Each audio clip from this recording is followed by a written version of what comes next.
listen. When you hear, then you can play according to the speed that I'm singing, okay? Got it? Not the other way around.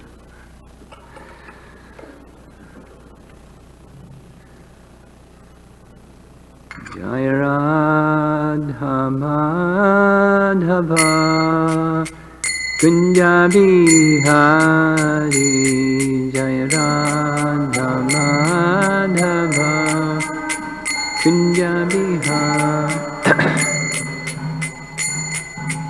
Gopi Jana Balabha Girivardhari Gopi Jana Balabha Girivardhari Gopi Jana Balabha Girivardhari Gopi Jana Balabha Girivardhari Jasodanandana Brajajana Ranjana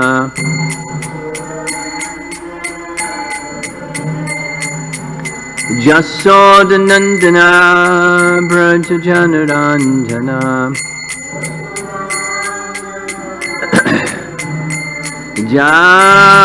Jamunatira Vanachari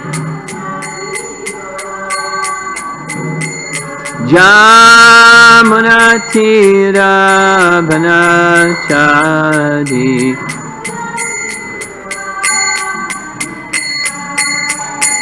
Jaya Radha Madhava Kunja Bihari Radha Madhava Kunja Bihari Jaya Radha Madhava Kunja Bihari Radha Madhava Kunja Bihari Gopi Jana Balabha Girivardhari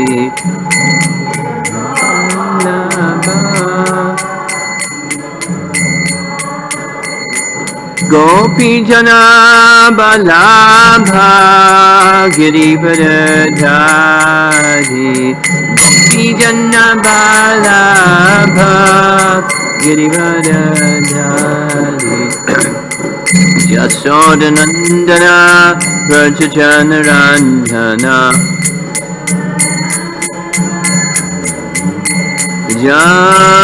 Jasodanandana Brajajana Ranjana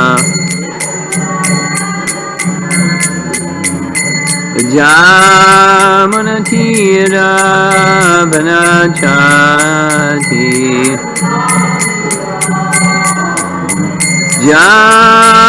Jamunatira Vanachari Jaya Radha Madhava Kunja Bihari Madhava Kunja Bihari Jaya Radha Madhava Kunja Bihari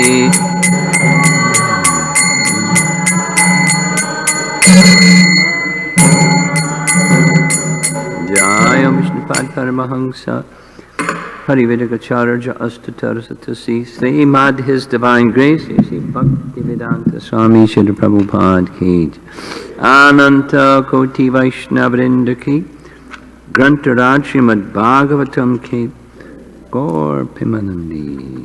Glories to the assembled devotees. Shri Guru Gauranga. Om Namo Bhagavate Vasudevaya. Om Namo Bhagavate Vasudevaya. Om Namo Bhagavate Vasudevaya. Shri Shuka Uvacha Itam sankirtitastabhyam Bhagavan Gokuleshwaraha Damna Chalokale Badha Rahasan Aha Goyakao. Shri Shuka Uvacha Itam Sankirtitastabhyam Bhagavan Gokuleshwaraha Dhamna Chalokale Badha Rahasan Aha Goyakao.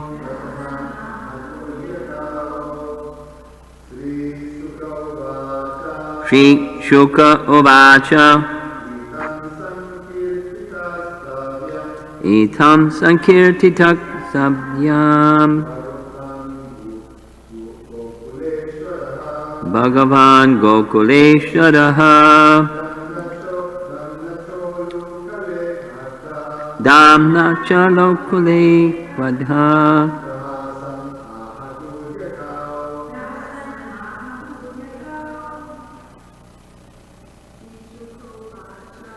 Shri Shuka Uvacha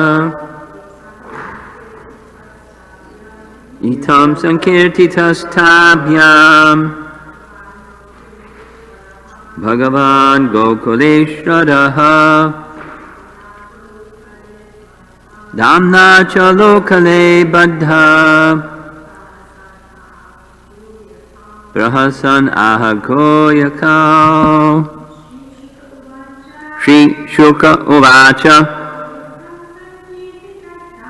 Itam Sankirtitastabhyam Bhagavan Gokuleshwaraha Damna Chalokale Badha Rahasan Aha Goyakao. Shri Shuka Uvacha Itam Sankirtitastabhyam Bhagavan Gokuleshwaraha Damna Chalokale Badha Rahasan Aha Goyakao. Shri Shuka Uvacha Shri Shukadeva Goswami continued to speak. Itam, in this way, as aforesaid, Sankirtitaha, being glorified and praised, Tabhyam, by the two young demigods, Bhagavan, the Supreme Personality of Godhead, Gokula Ishvaraha, the Master of Gokula, because he is Sarvaloka Maheshwara. Damna, by the rope. Cha, also. Ulukale, on the wooden mortar. Badha, bound. Prahasan, smiling. Aha, said. Goyakao, unto the two young demigods. Shukadeva Goswami continued, the two young demigods thus offered prayers to the Supreme Personality of Godhead, although Sri Krishna, the Supreme Godhead, is the master of all, and was certainly Gokuleshwar, the master of Gokula. He was bound to the wooden mortar by the ropes of the gopis, and therefore smiling widely, he spoke to the sons of Kuvera the following words. Purport by Srila Prabhupada. Krishna was smiling because he was thinking to himself, these two young demigods fell from the higher planetary system to this planet, and I have delivered them from the bondage of standing for a long time as trees. But as for me, I am bound by the ropes of the gopis and am subject to their chastisements. In other words, Krishna submits to being chastised and bound by the gopis because of pure love and affection worthy of being praised by a demigod in so many ways. And I'm going to read two more verses and their short purports. So tomorrow is text 42. Well, I don't know, that finishes the chapter. Maybe I should finish the chapter. I'll finish the chapter. So text 40. The Supreme Personality of Godhead said, the great Saint Narada Muni is very merciful. By his curse, he showed the greatest favor to both of you who were mad after material opulence and who had thus become blind. Although you fell from the higher planet Svargaloka and became trees, you were most favored by him. I knew all these incidents from the very beginning. Purport. It is now confirmed by the Supreme Personality of Godhead that the curse of a devotee is also to be regarded as mercy. As Krishna, God, is all good, a Vaishnava is also all good. Whatever he does is good for everyone. This is explained in the following verse. So Krishna's speaking. When one is face to face with the sun, there is no longer darkness for one's eyes. Similarly, when one is face to face with a sadhu, a devotee, who is fully determined and surrendered to the Supreme Personality of Godhead, one will no longer be subject to material bondage. Purport.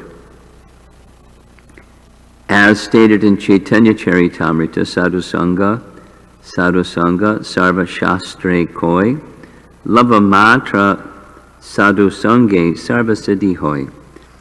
If by chance one meets a sadhu, a devotee, one's life is immediately successful and one is freed from material bondage.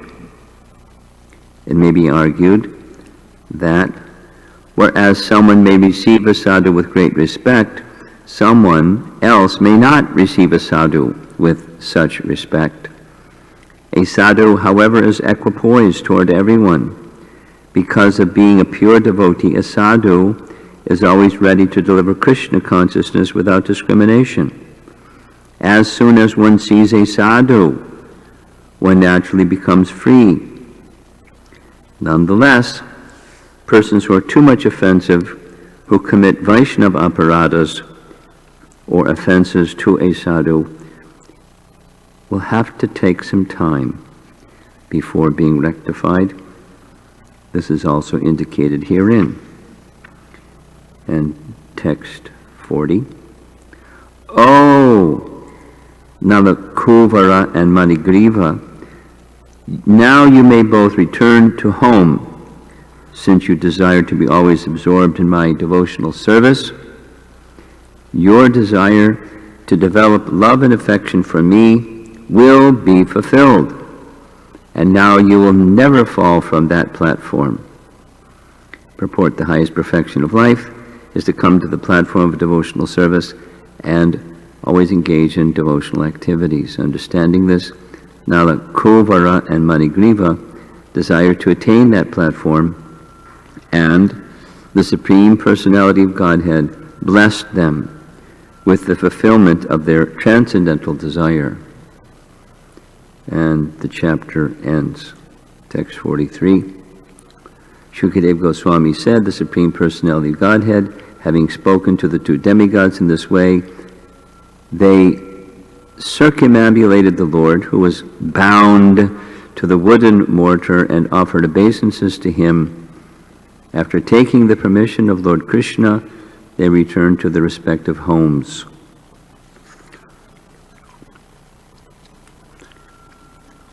Now, one of the things I noted here is 3 times Prabhupada has characterized the grinding mortar as wooden.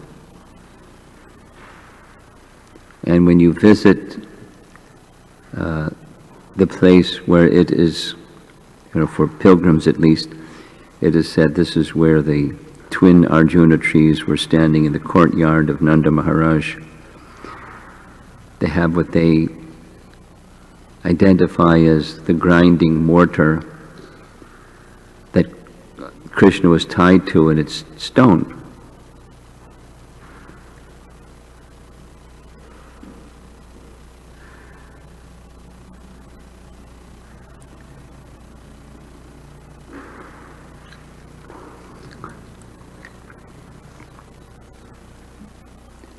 It was a wooden mortar.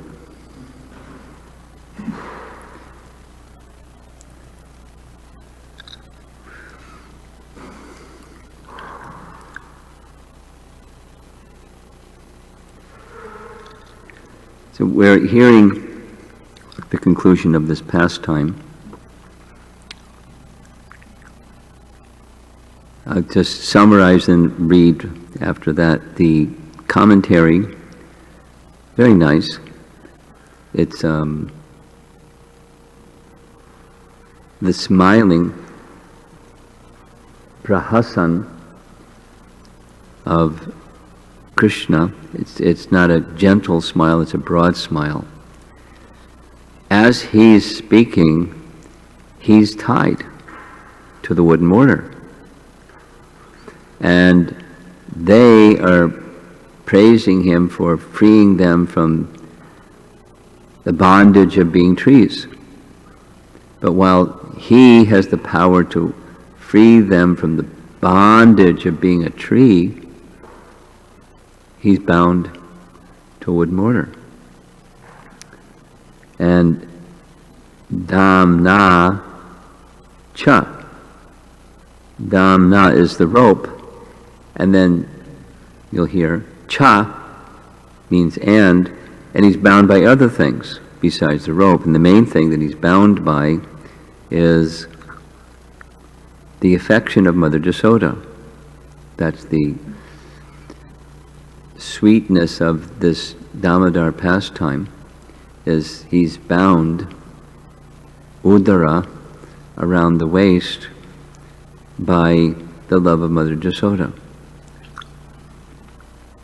And for that matter, he's bound by the love of all the residents of Braja in particular.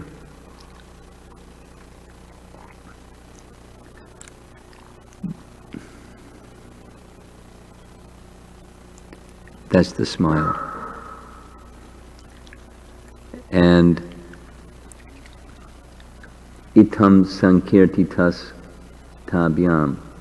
So thus, or in this way, having sankirtitas describe with their words the qualities, the characteristics, the glories of Krishna, who they recognize to be Bhagavan, and even more specifically, Gokuleshwara.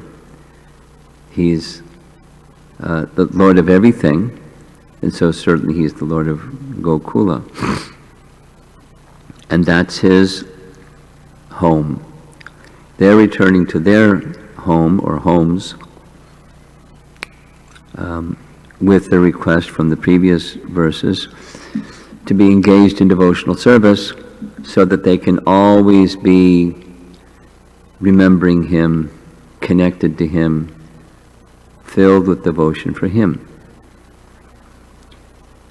Their understanding is now on the pure platform, and because of that pure platform of wishing to be in Krishna's service, they can understand him. And then Krishna speaks about Narada. although it looked like a curse, it wasn't, ultimately, because he freed you from the bondage of your intoxicated pride and wanton desire to be an enjoyer of your heavenly opulence and that your heavenly position as sons of Kuvera. So that's gone now. Compliments of Narada. And then just by seeing a person such as Narada, then all auspiciousness can come into one's life. Now, Prabhupada specifically speaks about the however or the but. If one is offensive, then it'll take some time. But it can also be, offense is one thing and ignorance is another thing. Someone's ignorance can be pretty dense too. Not necessarily offensive, but not fully understanding the great personality Narada Muni. So the Nala, Kuvara and Manigriva, when they saw Narada, they were too much intoxicated with pride and liquor to recognize Narada. But as we heard on Sunday, even a hunter could immediately appreciate Narada's saintliness and became very submissive, and he didn't have to become trees. So it can happen even if one is sinful, as was the hunter. Very sinful. What he was doing was compact sin, again and again and again. And passed on from his father exactly what he was doing, how he was doing. So it's a big package of sin.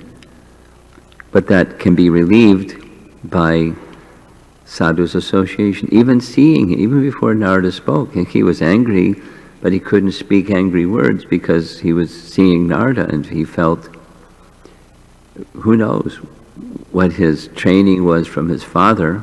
He's a forest-dwelling person, to understand, when you see a sadhu, when you see a person so exalted like Narada, you should have respect. Chances are he didn't hear that. But just by seeing Narada, he felt that. Looking up and with high regard and controlling his mind and senses, just naturally in the presence of Narada. So it's such a powerful personality. And then when Narada spoke, the words went in. He didn't argue or try to refute or wiggle or try to justify or something. He accepted his words.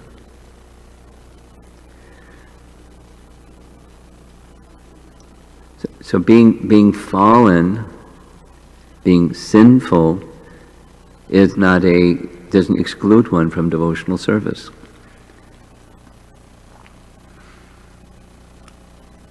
Pride is, offense, and offense arising, pride arising from offense, that's more treacherous, more difficult of an obstacle.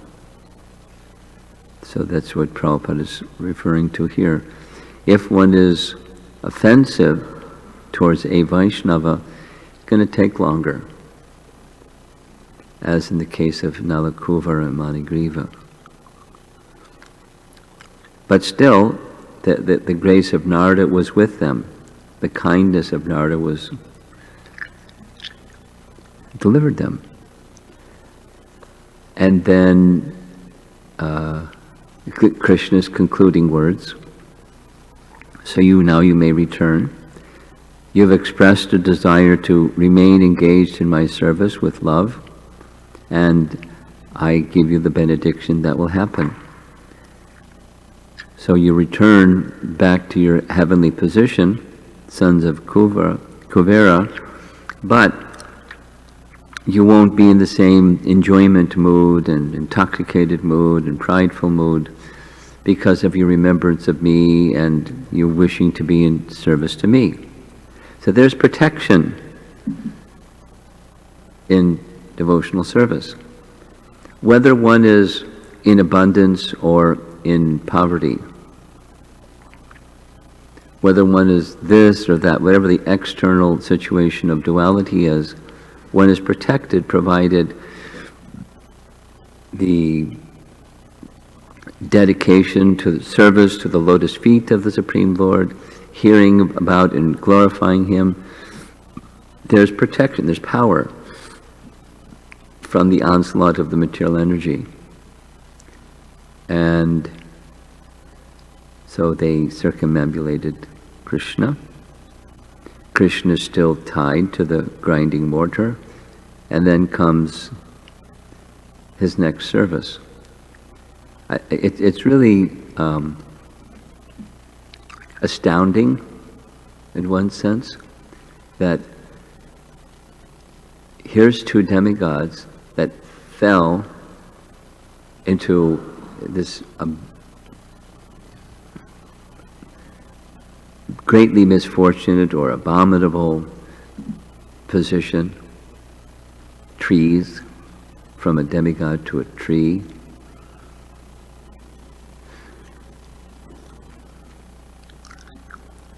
Severe reprimand, but kindness. It's a nice example, metaphor, Krishna's metaphor, as by looking at the sun, there's no darkness. The eyes are not in darkness. So it's similarly like just by seeing a devotee, one gets light, what to speak of hearing from and trying to serve. Nityam Bhagavata Sevaya Bhagavati Uttama Bhaktir Bhavati Naistaki. That's what happened. They needed some purification first, but that was also delivered by Narada very, very expertly. So now I'm going to read a little bit.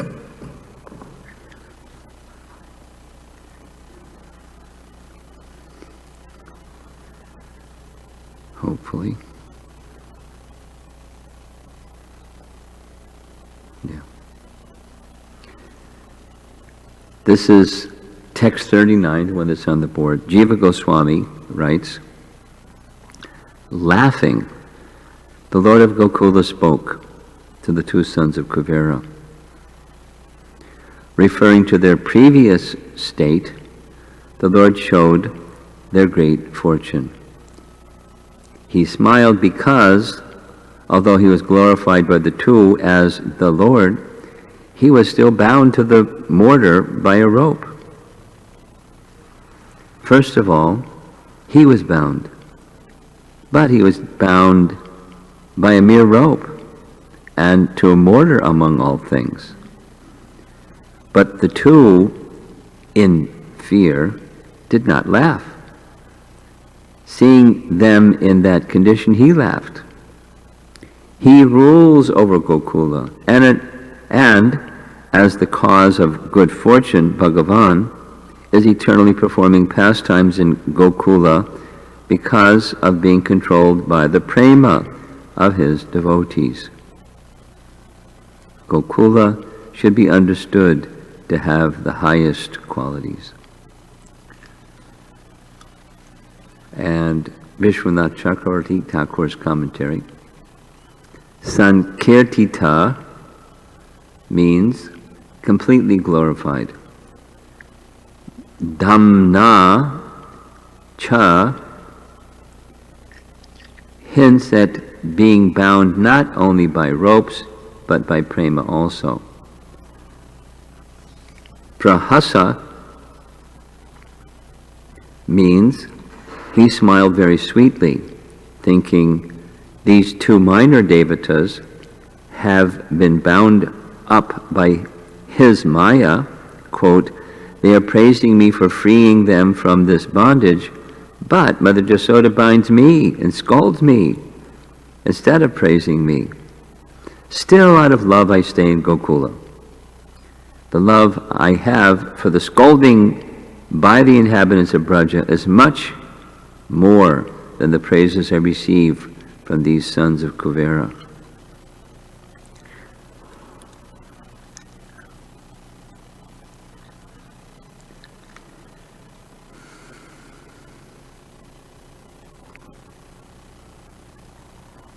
The file is really massive and it takes a while for it to load. So the page is blank, but in a few moments there'll be text on the screen.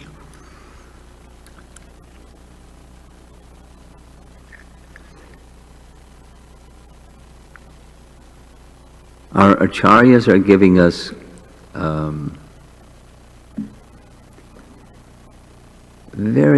the pastimes in Braja are very confidential, not to be pondered by persons with material conceptions of life, because they'll get the wrong understanding and they'll make offense. So here's the next text. This is Jiva Goswami's commentary. Krishna is saying, I have known about this incident. That's what Narada set up. Otherwise, it would not be suitable for me to show mercy to great offenders. Pleased that they recognized that their condition was Narada's mercy, to confirm their conclusion, he agreed with them in order to give the two joy. For this reason he makes the statement, Narada was most merciful, and thus he gave mercy to the two even though they were drunkards. Narada showed mercy by his words of benediction. Narada had said, I will take away your wealth so that you will not act in this way again. By these words, they fell into darkness, into hellish existence, because of great offense.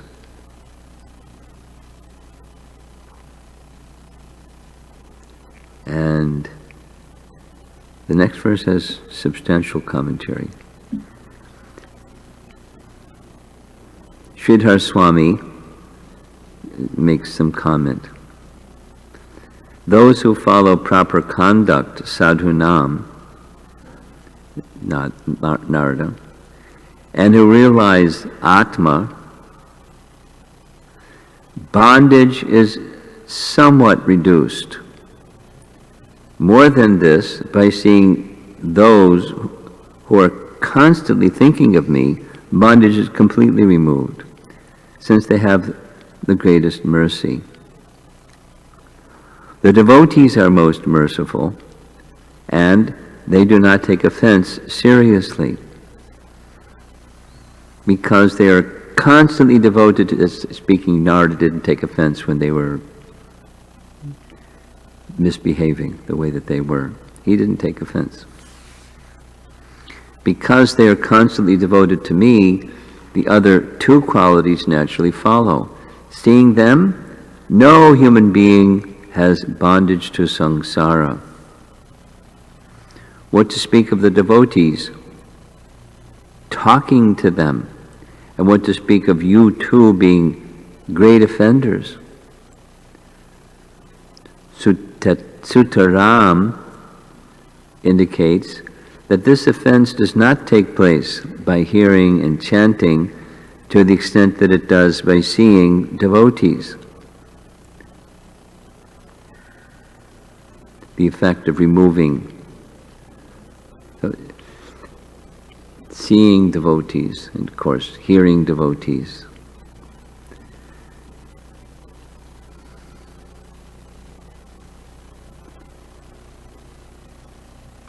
The eyes are relieved of darkness to a high degree on seeing the sun. This indicates that even previous to seeing the sun, darkness is removed. This is this is a nice way to say how important. So Prabhupada just goes to the Sadhu Sangha verse from Chaitanya Charitamrita.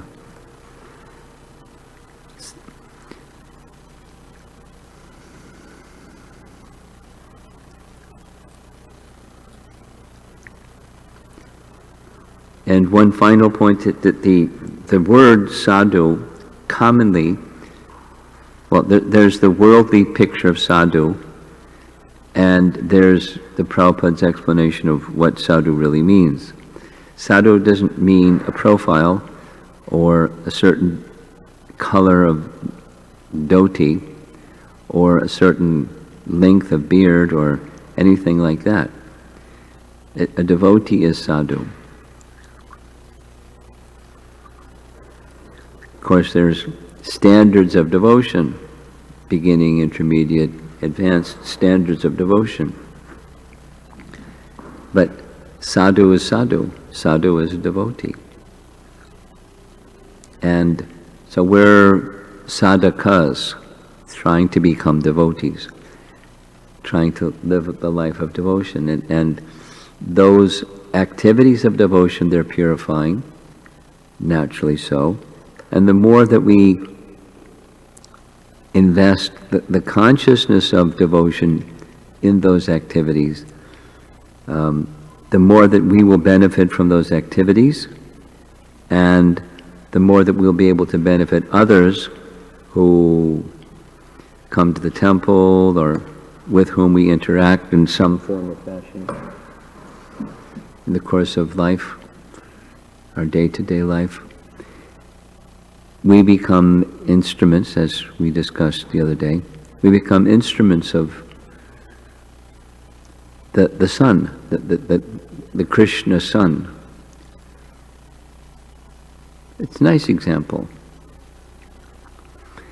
Even before the sun rises, the rising of the sun, the dawn of the sun, illuminates everything, and you can see. What to speak of when the sun directly appears. So the devotee is such a person, that Krishna is the sun, and the devotee is the rays of the sun. It illuminates directly. And darkness can't stand in the presence of the rays of the sun.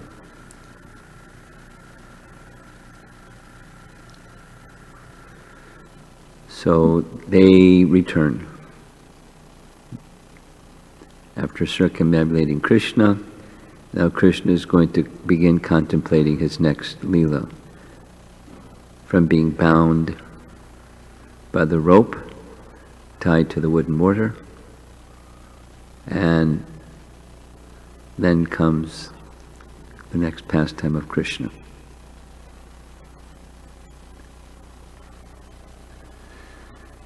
So any discussion?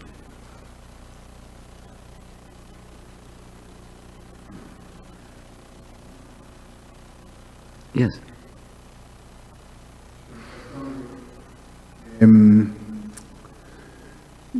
You're thinking on the two brothers, Managriva and Nalakuvara. They're obviously pious devotees. What is this? Suchinan Srimatan Gehe. You take birth, like that. And by pride, then you become fallen. The situation in those type of births, pious births, is that you can very easily become proud. Mm-hmm. We have just thinking and sometimes observing and working with the children in our devotee community. and you see differences of some children actually evolving very, very, very wonderfully, and others become proud and having a much more difficult time. How we can, as teachers, as parents, understand that, because these are very special personalities. They're highly, So your question is, how do you understand it, or your question is, what do you do? How to help, how to have being understanding that it can very easily, just by their qualities and by their talents, then you can become very proud. How you can help curb, being preemptive in one sense. It depends on the child. And depends on the relationship with the child.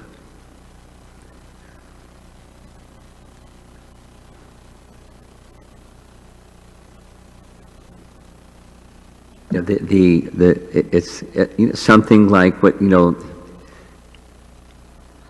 the best way to help somebody else is to become pure. I mentioned this the other day. Someone was remarking, they asked a really, well thought out, kind of sensitive, delicate question, and my answer was like 5 words: there's no substitute for purity. Thanks a lot, Maharaj. But so from our side, we want to help. Purity is the force.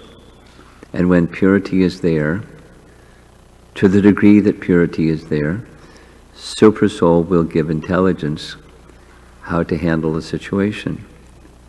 So the handle of the situation minimally is on our side purity, and demonstrating overall to that child that's decorated with abilities and proud of them, affection. And then when they feel genuine affection, the heart opens, and Super Soul gives indication: go this direction, go that direction. It's a relationship between, with Krishna guiding relationships. Same with parenting, same with friendships, same with children. So Krishna needs to be at the center of consciousness and pleasing Krishna. Then he can give intelligence, and our heart needs to be pure so we can get the signal. Because otherwise, the signal can be given and we won't get it. We'll go do something else. Will be what we do.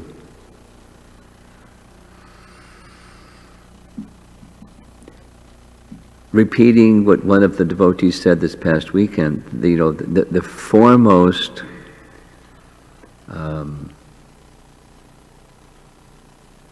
first and foremost element is, the topic was about trustworthiness, but it can also be about compassion.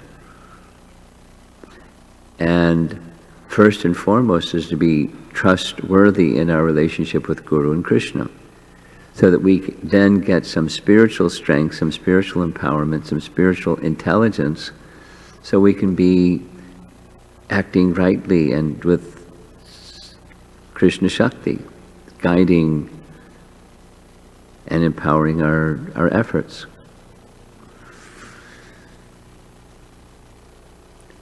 Then it depends on the child, then it depends on the relationship with the child.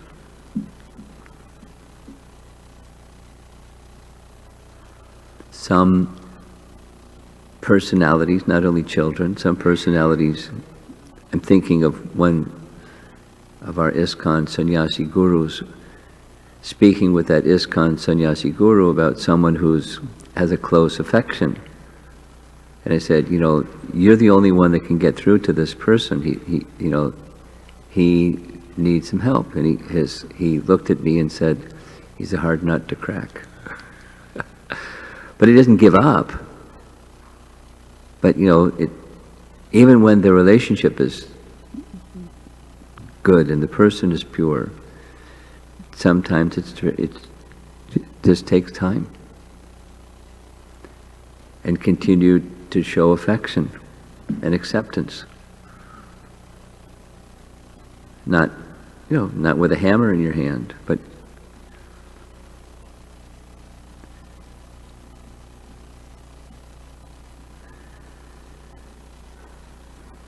yeah. Guru Maharaj, in the purport of verse 41, Prabhupada writes, if by chance one meets a sadhu, a devotee, one's life is immediately successful. And one is freed from material bondage. So I'm thinking of this word immediately. It's the seed, not the mature stage of the seed. Successful. So specifically in terms of one of the themes from the past weekend, you were speaking about Western outreach. Yeah. And expressing we could be doing so much more. So in terms of understanding this word immediately, in terms of evaluating our outreach results, it seems like it requires a shift in how we evaluate. It's a very different, Yes. The results of Western outreach look very different from outreach to the NRI community, Yes. for instance. Yes. So, we may not necessarily see these people in our temples, but like one of the things you were bringing up is the yoga scene, in the yoga studio kind of scene, not really reaping the kind of results that the devotees would like to see. But again, going back to this word immediately, that the seed has been planted, and people that would have never come in contact with bhakti, for instance, have a chance to come in contact with bhakti. Yes. It's just looking for some thoughts in terms of, I feel like we need a little paradigm shift in terms of how we are need evaluating. a little what? A little shift in terms of how we are evaluating our results. Well, people take steps toward Krishna. It doesn't have to be giant steps. It doesn't have to look like this or look like that. But take steps. And those three steps from the Bhagavatam verse. Bhakti parishano bhava viraktiranyatra cha. Those are steps. They want to be engaged in service to Krishna. They have feelings of affection for Krishna along with the service they do. And so those are, it's not an institution-based, it's a bhakti-based kind of evaluation, or standard or criterion or whatever the right word is.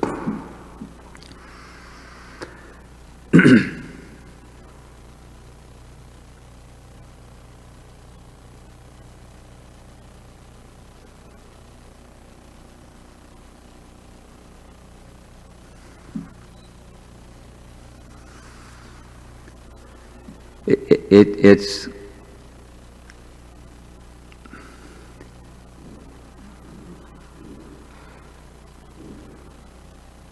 while on the one hand, there's also on the other hand. On the one hand, giving the opportunity to anyone, everyone, is the mood of a Vaishnava. And on the other hand, the Vaishnava has to be discriminating. Where is there a likelihood, like an agriculturalist, a farmer, will spend more time on the fertile soil than the barren soil? So the soil that's going to produce better yield gets more attention. They may or may not neglect the less fertile field. They may let that less fertile field just receive whatever, water and fertilizer, and not have the same kind of productivity expectation. Let it, and invest lots of time and energy in and allowing the other field to take some time. So, on the one hand, the other hand. So, investing mindfully or thoughtfully, or using this, our person's able and maybe more importantly willing to make steps toward Krishna. And you know, a preacher or a parent or a teacher of children, or we have relationships where there's friendships, where there's an eagerness to take steps. The attention goes there. Because when some take some steps, then that is inspiring for the fence sitters. There's some people on the other side of the fence, and they don't want to even sit on the fence. And you can give me prasadam, but don't expect anything else. So, those are some thoughts on that question. Anything else? You have another one? Okay. Go ahead.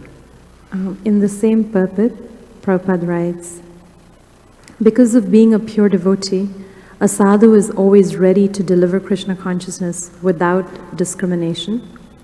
So I wanted to check if my understanding of without discrimination is correct. Even though we're enjoined to make distinctions between the envious and the favorable, the neutral, the mood of service is constant, and therefore no discrimination is in terms of... Yeah. I mean, let's just take the example of book distribution, or prasadam distribution, or Harinam. So we may go into the bowels of somewhere or something, distributing books. I mean, a little anecdotal. There's a godbrother and I, for some period of time, went to distribute books every day in the airport. And we became so happy with that service that we would stand next to one another, and he would point out the most unlikely person to receive a book, and I would point out the most unlikely person for him to distribute a book to, and we go and just attempt to distribute books. And generally speaking, Krishna's mercy, they accepted the book. We may have let really good candidates go by while we were having fun doing this most unlikely candidate situation.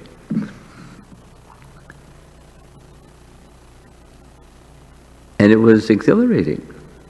It was amazing. Now, it had something to do with our mood, that we're fully dependent upon Krishna, and Krishna can make the unexpected, happen. Then on the other hand, there we were in the airport, we weren't on, other places that we had also tried on, Fifth Avenue and something, where people are, but, so we select at the same time, when we go on Harinam, we may select neighborhoods where we know, for example, there's young people, and they're young people that are like this, or we'll go to colleges because there's young people and their minds are open, and we don't go to, Wall Street and invest. But, then there's a strategy that I understand they are developing at the Bhakti Center that's specific to Wall Street and specific to corporate venues, Because people are toasted. And, the frailties of, and the unpleasantness of the interactions, the uncertainties that their life lives in. Now, some people couldn't care less about any spiritual answer, and some people could care more. And the care more people may go back to caring less when the stock market goes up, or they get a raise in their job, or, something.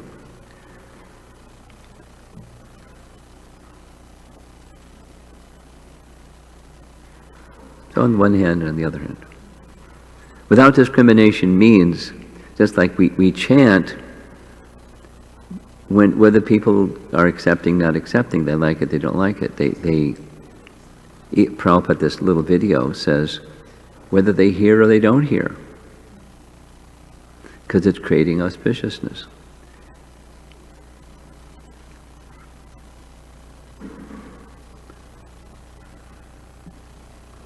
Yes? Yeah, sure. You always got a good question. It's more of a class than a question, but. Thank you, Maharaj, for your class. You were mentioning purity is the force. Mentioning? Purity is the force. Yeah. Let the force be with anyway. You were also mentioning that there's no substitute for purity. That's one of your favorite terms you use. This just reminds me of something that Prabhupada mentioned in Srila Prabhupada Lilamrita. The chapter is called Unifying ISKCON. There's also a subtitle to that chapter. I don't remember what it was, but Speak slowly. Unifying ISKCON in Srila Prabhupada Lilamrita. Okay. And so there was actually a debate between the sannyasis and the householders, and the sannyasis basically were maintaining that the householders shouldn't be leaders because they're not as pure. You're not. As pure. And so Prabhupada, he quoted You're that not verse. what? They're not as pure. Pure. Yeah. Don't leave household life because you're not pure. The sannyasis were maintaining that the householders aren't as qualified as the sannyasis to be leaders because they're not as pure. Okay. And so they were going to Prabhupada with this discrepancy. And Prabhupada quoted that verse from Ramananda Roy, Kiba Vipar, Kiba Nyasi, Sudra Kaneno, etc. Anyone could be a... So Prabhupada... Purity isn't ashram specific, in other words. Yeah. Okay. And so Prabhupada actually, one sannyasi really was very disrespectful to the householders, and Prabhupada finally told them, he actually very humbled them. He said, since no woman wanted to marry you, you say that nobody should get married. And so everyone started to laugh, and he was humbled by Prabhupada. So my question is that in the past times, like Durvasa Muni, he thought he was more pure than Ambarish, and so Bari Muni thought he was more pure than Garuda. So what are some steps we can move forward to give this pride that I could enlighten somebody because I think I'm more pure? But we see that the great Vaishnavas, they never think, they're always more humble than a blade of grass, they're never pure. So what's the standard of purity, and how can we prevent ourselves from becoming proud by thinking we're more pure in any situation than others? Just by recognizing we're very tiny.